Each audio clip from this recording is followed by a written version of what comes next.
Hey everyone, this is Bill Hernandez with RockBandReviews.com, and thank you for joining us for another Artist Series interview segment. And today we're so excited to have Ben Wilson of Blues Traveler joining us on this Memorial Day 2022.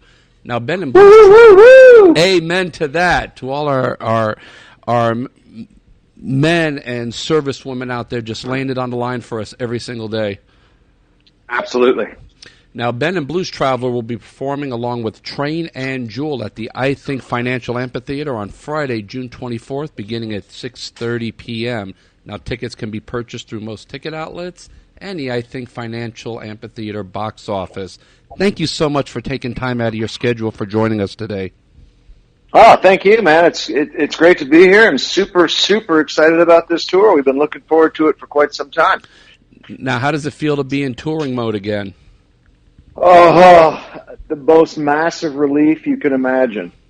The pandemic screwed everybody in so many different ways, and we had a great summer tour last year, but we had some COVID issues within the band. We had to cancel some shows. We had a bus crash in the fall, so we had to cancel some shows. So it's been a kind of an arduous last several months to be a Blues Traveler touring guy, and it's nice to be looking forward to a nice 2 months of great bands, great music, great fans, outdoors. It's going to be awesome. Really looking forward to it. Now, speaking of the bus accident, how was John's recovery?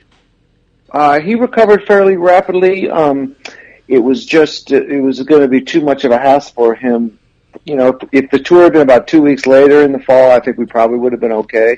But he was just too messed up to have to go up there and try to, sing his heart out every night, play his harmonica. He doesn't move a ton, but, moving around a little bit that he does was just not going to work, with what he was doing. So it was unfortunate, but he's all better now. So, what was going on in your life during the lockdown? I mean, was there any songwriting going on, or just knocking out the honey-do list? I mean, I know at one point, I know at one point you had a remodeling business prior to joining Blues Traveler.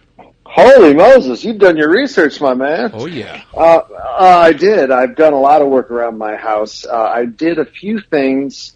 What happened partly with the pandemic is once it got started, you kept thinking, this is only going to last a few months. This is only going to last a few months. And then, so you don't really plan for stuff. I was enjoying a lot of time with my son. He hadn't started high school yet. And, we're just doing a lot of things together, family time. But I did start getting into some home recording stuff and trying to write more songs, get a little better on the quote unquote engineering side, which is, for a little computer-based home studio is not that intense. And then we were getting ready. I was going to do a little remodel on our house. We're going to redo some stuff in the kitchen, and lo and behold, nothing was available. And then now everything's so damn expensive, I don't know if I'm going to be doing it anytime soon. So. Oh man, that's so true. And I mean, with the state of the economy now, I'm sure touring is exceeding major digits now with gas prices for tour buses and things like that. Well, I've chosen not to think about that part of it. I'm going to go out. I'm going to let the people who handle more of that stuff, we've got good people who manage our money well and make sure we don't overspend and just look forward to touring and having fun, because it's been, for everybody in so many different ways, this last 2.5 years or whatever has been so draining. I guess except for Elon Musk, who's made more money than God in the last 2 years. But, I know, right? we weathered the storm. We made a blues record that got a Grammy nomination. We didn't win, but, we like to tell ourselves we came in second. And then, there's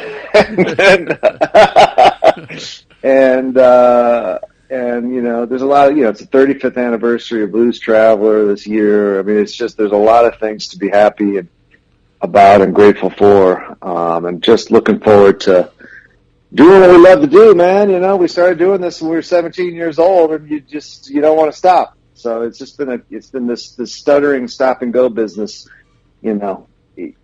It's been frustrating on a personal and professional level, but so many other people have suffered so much more. Oh, most definitely. Now, you had mentioned Blues Traveler's latest EP, which is titled Traveler's Blues. It's a 10-track EP that I have to say is such a welcomed listen to both fans of Blues Traveler and fans of great classic blues and R&B. How did the idea for this album come out? Well, we had kind of bandied it about for a while, and then it was actually kind of more of a management side thing. And in the pandemic, we were looking for something that we could do, and they were like, they made our manager had some contacts with the guys at Round Hill, and Round Hill at the time was more of a licensing company, but they had they owned a bunch of these licenses for these old blues songs, and we thought, hey, this could be a good coming together of us being able to do some more of a classic kind of blues thing, because, we are a Blues Traveler, but we've never been a blues band in any real sense of the word. Mm-hmm.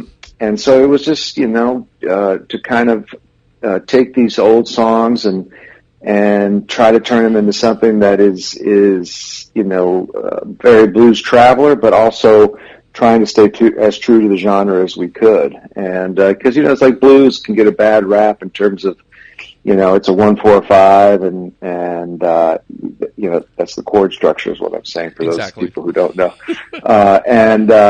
And you just it's just simple. We've heard that dun dun dun dun dun dun dun.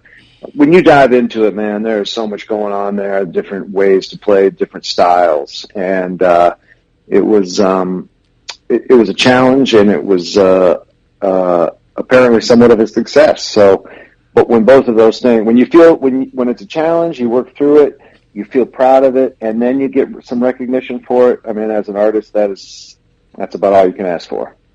So a lot of artists go into the recording studio to make an album. They have 20, 30 songs, and at the end of it, it all comes down to 10 or 12 songs. How many did you guys start with? I think, how many songs did you say are on the record? 10? 10, yeah. I think we started with 11.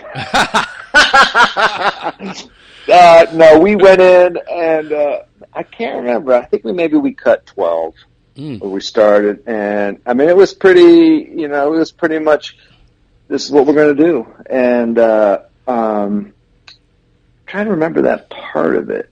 It was right. It hadn't quite been a year into the pandemic, and we were just so relieved to be going and doing something, because it had just felt like, geez, what are we going to do? And so once we kind of had a song list with our producer, Matt Rawlings, who was just awesome, we just dove into what we had, and I think there might even been one or two changes along the way. So we might have had 13 songs, but yeah, we pretty much knew what we were going to do when we went there. Now, if we go into the Blues Traveler vault, is there anything in there from back in the day that might see the light sometime soon? We have scoured a lot of the stuff, and, I don't know that there's that much left. We did the Blues Traveler 25 release, and I think there was one other online where we did the Traveler's Suite, which was kind of this opus that John had written, which is kind of this long, continuous song. And I think I'm pretty sure everything that was kind of sitting around has now kind of come out, that we wouldn't just be humiliated by otherwise. So,